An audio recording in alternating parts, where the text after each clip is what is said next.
Hi and welcome to This Is Your Life. We're here in a Sydney shopping centre where tonight's guest of honour is signing copies of her latest album. She's been belting out tunes for 50 years and not even a brush with death could dampen her spirit. She's the lead singer of one of the country's most successful international groups. And after years, they're all back together again, having signed one of the biggest recording contracts in Australian music history. So, let's go and join the queue so we can do our surprise.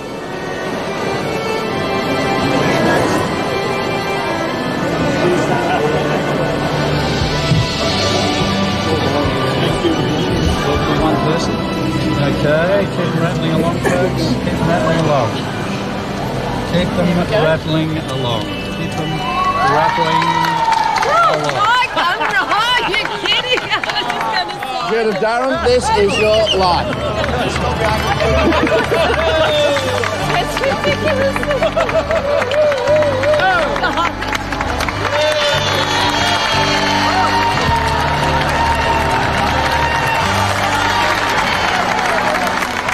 You are now booked for the evening. You know, it's funny. You know, you kind of half look over your shoulder all the years because you know people get nabbed all the time. But I wasn't looking over my shoulder.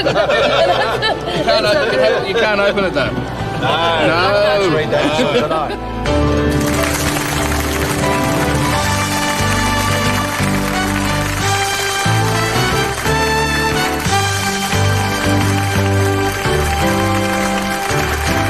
Ladies and gentlemen, Judith Durham.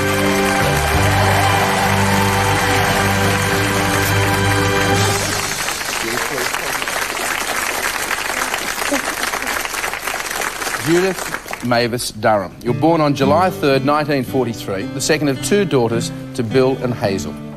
Your dad is overseas fighting in World War II, so it's not until you're nearly 3 when you first meet him. Already you're singing perfectly in tune, and your piano-playing dad encourages your special talent. Then when you're 4, a bout of measles leaves you with a chronic lung condition which will plague your breathing and your voice for years to come. But nothing could stop you singing. It's your sister Beverly with nephews Tony and Ben and niece Belinda. Oh, wow.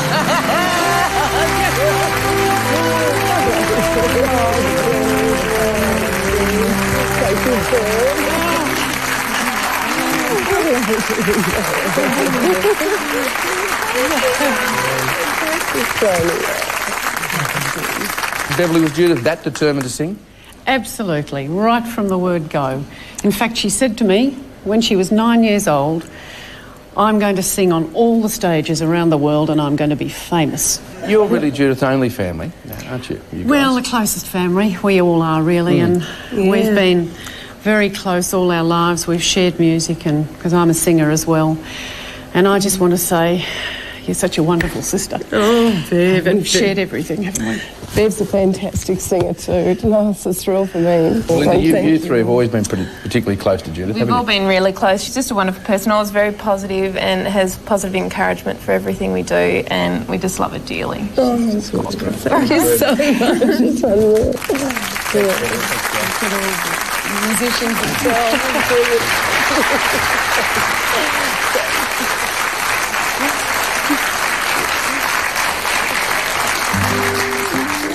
At 6, your family moves to Hobart. Still suffering with lung problems, you escape into a world of music.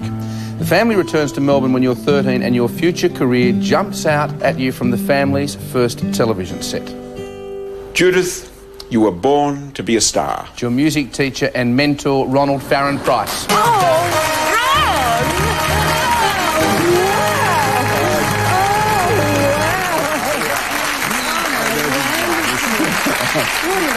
Thank you. It's wonderful to be here. Oh, this is such an honour for me. Ronald, born to be a star? From the moment she came into my room, she came through the door, I knew she was determined. And I felt there was no doubt in my mind that you had great things in mind and that they would be achieved. Oh, Ron, that is just so wonderful. I was very, very privileged that he took me as a student, may I say. I was so inspired by your lessons. I cannot thank you enough. It transformed my whole perception of playing. And I had the biggest crush on you. I was totally in love with him. That meant a lot. Now you tell me.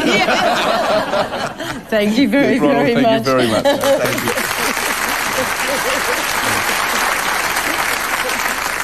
Judith, as a teenager, music and singing become the most important things in your life.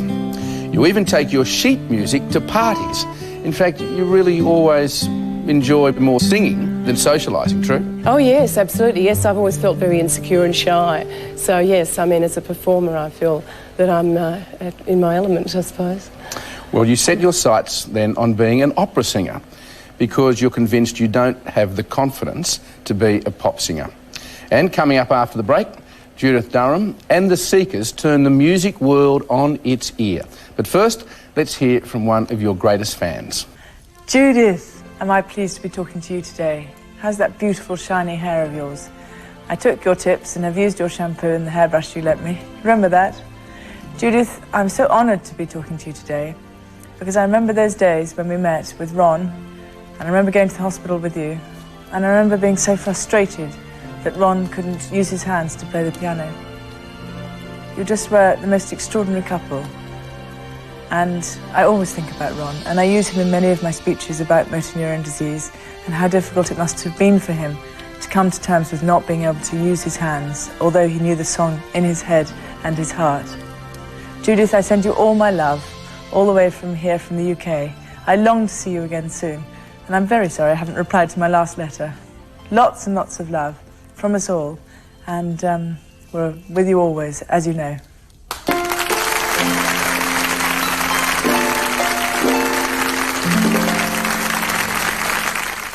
For the first time in 30 years, a new album from Judith Durham and the Seekers, Future Road. Featuring the new single, Calling Me Home. Judith Durham, Bruce Woodley, Keith Popker and Athol Guy, together again. The unique sound of Judith Durham and the Seekers. Be touched by the magic again with the brilliant new album, Future Road. Future Road. Out now.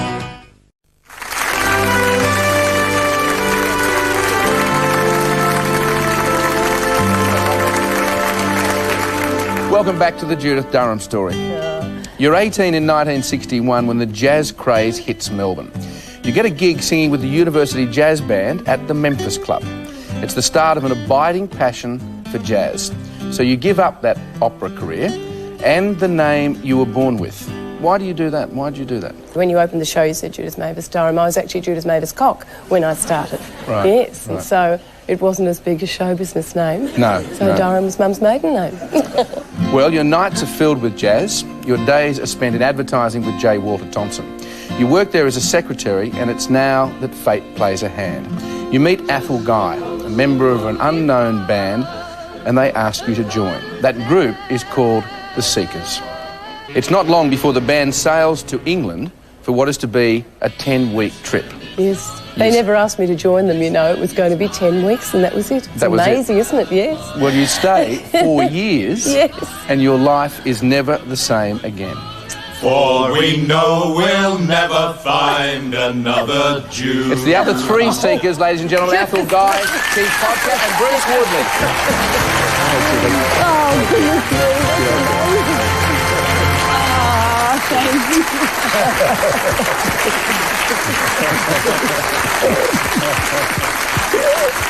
Oh, it's hilarious. Thank you so much. Now, you guys really are like a family, aren't you? Well, I guess we're like Judith's three big brothers, but you can imagine back in the 60s what a heck of a shock it must have been for her parents when she went home and told them that she was not only going overseas with one bloke they'd never met, but with three blokes that they'd never met. But they were fantastic. They just said, good luck and God bless you, you know. It's a great move. But we set out to be protective of her, but you know, sometimes we didn't quite get it right. You know, like that first time when we did that television show when they didn't realise that the Seekers actually were not four men, and they had us all in the one dressing room together. Did they? You know, so. Yes, they discovered, of course, there was a lady in the group had to find a dressing room, and they gave Judith Tom Jones' dressing room. The problem was they didn't tell Tom Jones. Here's Tom bursts in while Judith's in various stages of undress and the poor girl died a million deaths. That's what gave rise to one of his hits, What's New Pussycat? Thanks very much.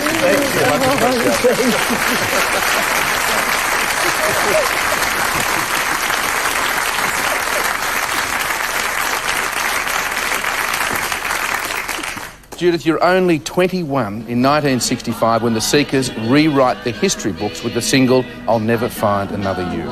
You become the first Australian group to ever sell over 1 million records and the first to top the British charts. And then, with your next single, A World of Our Own, you even knocked the Beatles off the #1 spot. But away from the spotlight, you're not all that happy, are you? I was in a lot of conflict. I really wasn't sure whether this was my real life or whether it was a side chapter. It's really strange because I didn't set out to do what we were actually doing. My path in life was very confused all through that time, so I didn't really allow myself to enjoy it perhaps to the fullest extent. Well, meanwhile, the Seekers' reign continues when the single The Carnival Is Over tops the charts. That's followed by a string of hits over the next 2 years. And then you sing the title song for a film called Georgie Girl. It wins Oscar nominations for both song and its star, Lynn Redgrave, who sends you this message. Oh, Judith, do you recognise that tune? My goodness, can you believe that it's 30 years ago that I came to see you and the Seekers at the Talk of the Town, and I was told that you were going to record the song for Georgie Girl, which was then this little nothing black and white movie that nobody thought would do anything. And your glorious voice and that wonderful song was so much a part of the success of Georgie Girl, because your song, your voice, was the spirit that I was trying to put on the screen. And so my big success and my launch 30 years ago was of course due to you. Have a fabulous time. Many congratulations, and I do hope that I'll see you again soon. Bye for now.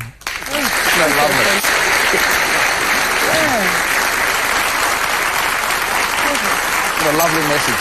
Fantastic. Around this time, you start writing songs, and you form a very close bond with songwriter David Riley. Together you write 19 songs, one of which is Colours of My Life, which becomes a classic in later life, doesn't it? Yes, it does. I mean, not only my biography is called Colours of My Life, but people really seem to love the song still, even though it wasn't a hit or anything. So it's a great thrill. Graham Simpson wrote my biography in recent years. Well, by the late 60s, the Seekers are Australia's most successful international group ever. You're then jointly named Australians of the Year for 1967. That same year, you play to the largest concert crowd ever recorded. 200,000 people turn out to see you all play at the Myer Music Bowl.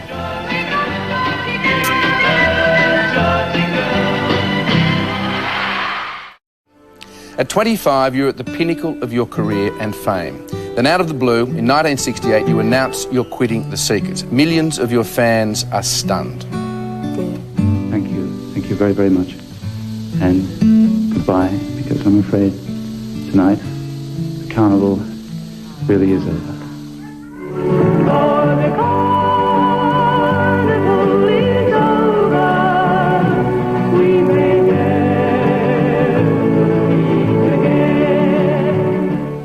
Why leave now?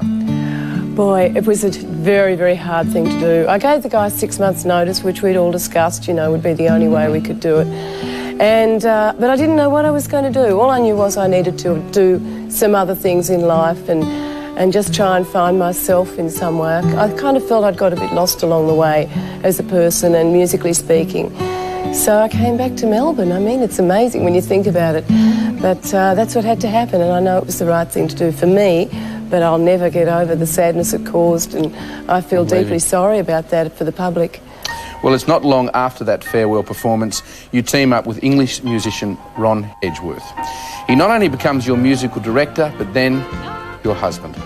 Over the next 5 years, you carve out a career as a solo singer and inspire a whole new wave of fans. In fact, your appeal spans 2 generations and 2 very different fans are with us tonight. Bobby Lim and lead singer of Chocolate Starfish, Adam Thompson.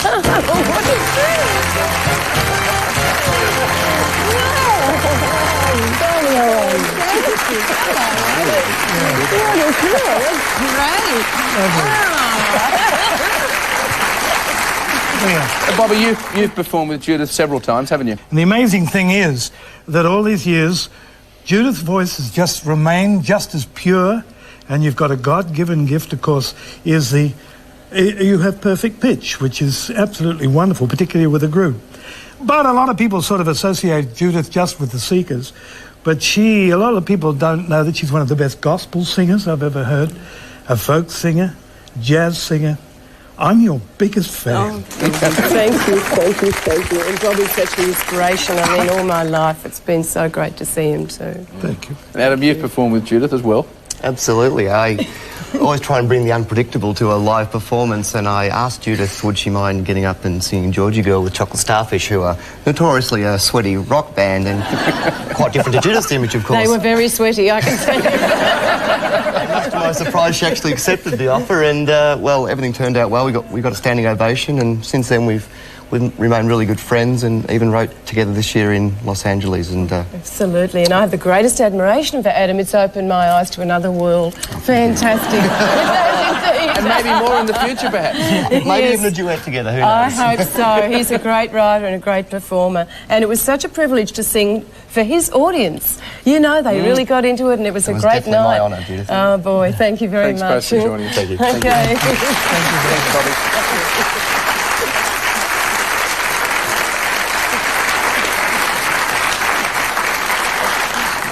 Judith, everything's going pretty well until you hit your early 30s. And they are tragic and disastrous years for you. You lose both your parents, then your entire life savings when your Swiss bank collapses overnight. You're left with virtually nothing, and you still have to pay the bills. So you and husband Ron now focus on a jazz career. The highlight is the legendary Newport Jazz Festival in 1978, when 3,000 people give you a standing ovation. And you finally escape the shadow of the Seekers. Then in May 1990, tragedy strikes again.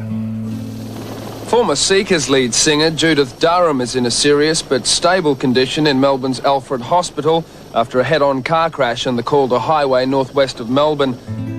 The driver of the other car is killed instantly. You sustain multiple fractures to your right arm and left leg. While Ron's injuries are minor, you are in surgery for 6 hours. You spend months in hospital and in rehabilitation with plenty of time to reflect on your own life. The accident changed that life a great deal, didn't it? I had a lot of time to reflect on people's response to me having this accident. The public contacted me and told me the most wonderful things, and I hadn't really realised how much I was appreciated for myself in the world. It's amazing, isn't it, having had such fame. And adoration. Yes, and I really didn't understand how much I'd touched people. So I'll be forever grateful to people, and in this very strange way, almost glad that the accident happened, although the tragedy is that the girl in the other car died. But there's always some good comes out of everything. Well, stay with us, because coming up, Judith Durham is reunited with the Seekers after 25 years apart. But first, let's hear from a dear friend. Judith, congratulations. This must be quite a day for you. I'd like to congratulate you on all that you've achieved as a human being. Over the last few years, I know you've been through some terrible troubles. The loss of your husband, I'm very sorry, and also your accident and your health problems. And throughout all, you've maintained such a brave front, always that lovely smile, and you have such a beautiful voice that I've always admired. I love your voice. I think you're a wonderful human being. Congratulations on today.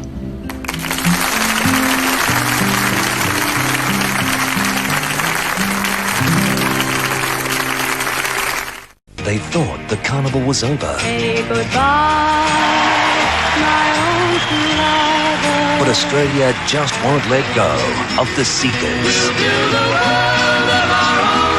Judith Durham and the Seekers are back by popular demand, You've gotta love someone. performing all their classic hits and songs from their new album.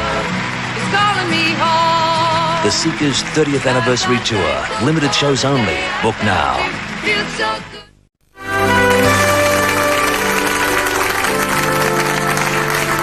Welcome back to the life and times of Judith Durham.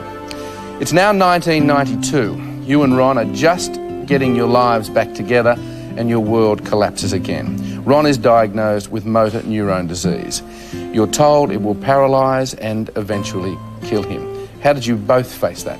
He wanted me to keep working, and I'm very grateful to him for that, although it made it very hard to do both things, to really care as much for him as I could and to persevere with everything else. Yeah, and you do keep working because you're not just having to cope with Ron's illness.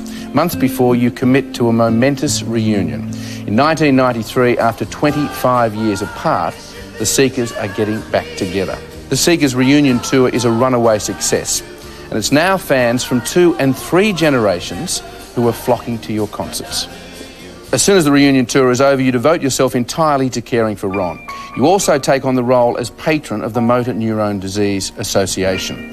And after a heartbreaking struggle, your soulmate finally slips away in 1994, 3 weeks after your 25th wedding anniversary. And he influenced almost every aspect of your life, didn't he? Professionally, matrimonially. I can't imagine what I would have been like as a person if I'd never met Ron. He absolutely completed my life in every single sense. Well, someone who was very, very close to both of you is Ron's brother Patrick, who joins us now. Oh, Patrick.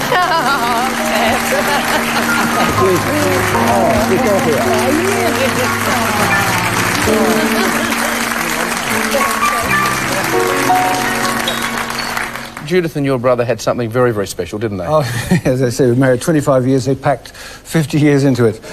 They would get together about, 24 hours a day, 7 days a week. And what I found fascinating is so many married couples were apart all day. Never find anything to talk about. These guys never stopped talking. It was amazing. And even when Ron was ill, Judith was, still chatter away, and Ron sort of typed little one-liners in his voice synthesizer. But as Judith said, that was a very difficult time, and she was out there singing, and the audiences had no idea what it was actually like for her. It was really tough. So, took a lot of doing. Patrick, thanks very much. Thank you. Thank you.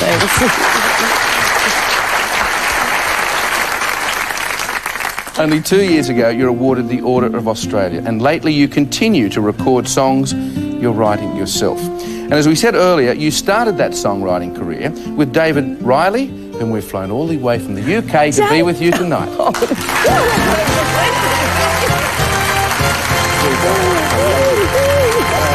wouldn't wish this for the world.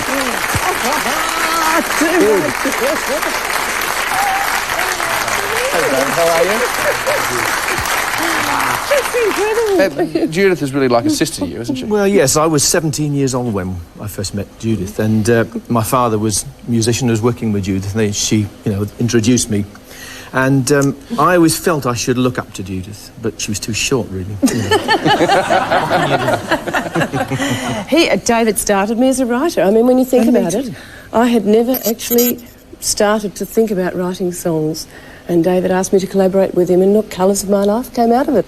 David bought his guitar all the way from England, and we just thought maybe you guys might just want to sing just a few bars of Colours of My Life. Hang on we a can sec. do that. Oh, That'd be boy. all right, ladies and gentlemen? Yeah. Thanks, Judith. Oh, boy. I can't seem to get my sleep now any old night. Mr. Sandman passes by my door. Colours of my life, you brought love to fill my heart. I don't need a rainbow with colours of my life. Colours of my life.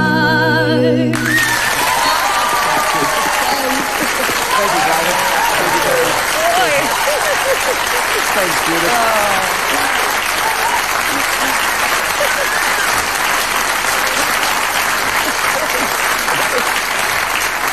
Fantastic.